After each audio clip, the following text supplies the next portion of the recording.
Hi, I'm James Rostance and welcome to the 414 Extra. Now, this is where we get to deep dive a little more into the content we've just covered in the main show. And joining me still here is Naomi Johnson. Now, Naomi, in the show just now, you mentioned about the journey that people go through in making a buying decision. Could you tell me a bit more about that?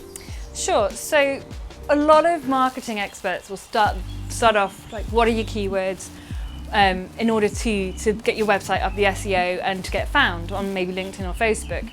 But that assumes that the person already knows they have a problem and looking for a solution.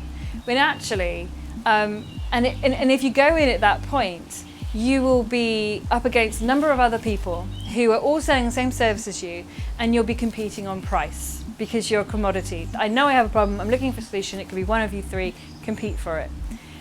But actually, we can actually start up a whole new marketplace when we appreciate how people actually buy and create our own unique marketplace. So, what do I mean by that? There are a lot of people who need the solution that you're offering, but they don't actually yet know it. So a perfect example of this is that in the recruitment industry, the rec-to-rec number, like in the rec-to-rec, so recruitment to recruitment, those companies are having a 65% turnover of staff every single year, and they think it's normal, and they account for it in the budgets and constantly getting staff in, and there's a continuity plan for the constant turnover of staff. They think it's normal because it's always been that way, and that's the industry norm. But actually, there is someone out there who's now managed to get that down to 15% consistently every year. And as soon as you hear 15%, I'm on 65%, you instantly know they're going to be way more profitable, they're going to have way better relationships with their clients, and it's all just going to be amazing.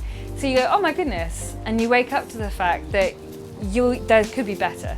So they wake up to the fact that actually I have a problem. How do I fix it?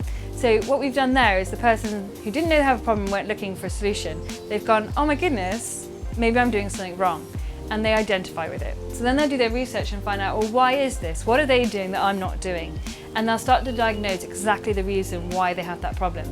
At that point, they'll start to do their own research, and they will Google things, they will read books, they will watch YouTube videos, they will try and do it for themselves.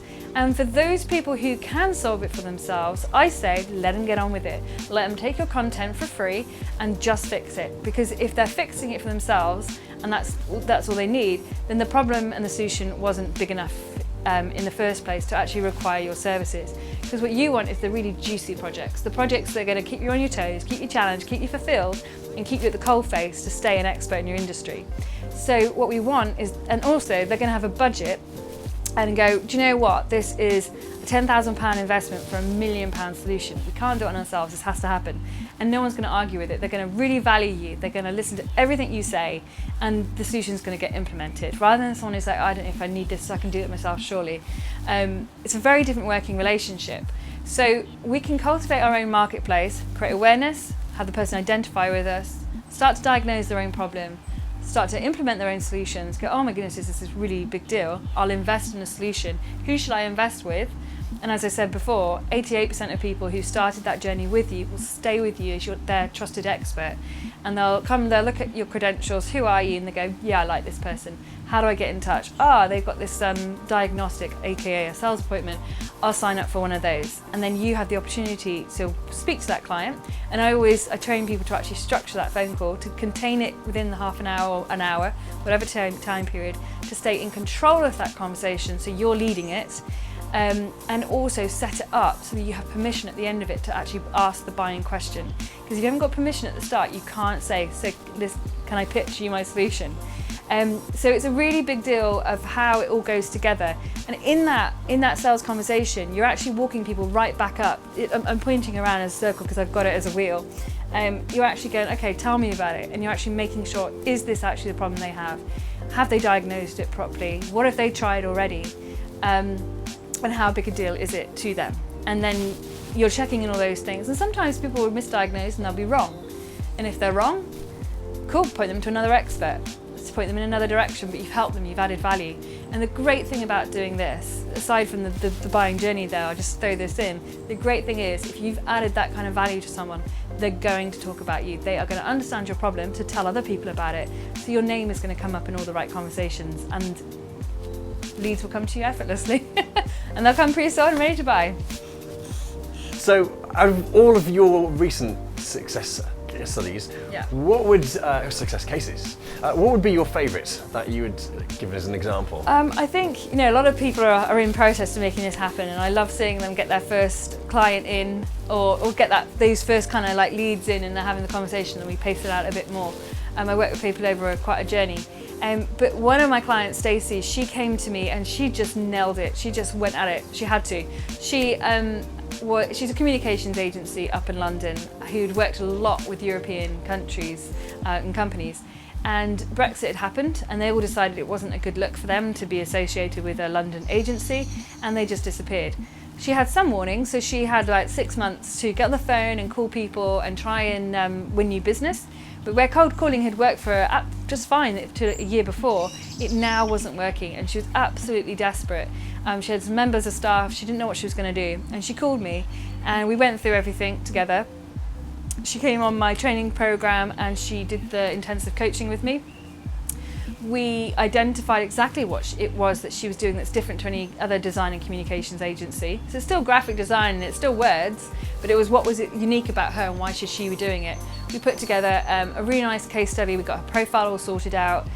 We made some adjustments on the website to really create the scene of what it is that she actually does. And then she started inboxing people on LinkedIn, connecting with them and sending them messages. But we did templates, but very genuine templates, so you wouldn't actually know that we'd gone to the same people all the time. Because I think we all hate it when you connect with someone and they instantly get hit by a sales message. And she actually, within a couple of weeks, she secured about 4 or 5 contracts worth about £35,000. She had £200,000 in the pipeline. And then in February, she, which is just 4 months in, she forwarded me an email from a company that's a household name. We both would know it. And she said, I can't believe it. I was trying to phone these people in my cold calling and get through to them again and again and again, and I couldn't get anywhere. And now I've got this email out of the blue saying, we've got a project that needs working on. I've looked at all of your content online. You seem like the perfect agency for us. We want to work with you. So the question is, can you deliver this project by this date? So pre-sold and ready to buy to a company that previously she couldn't get her foot in the door. So that's pretty...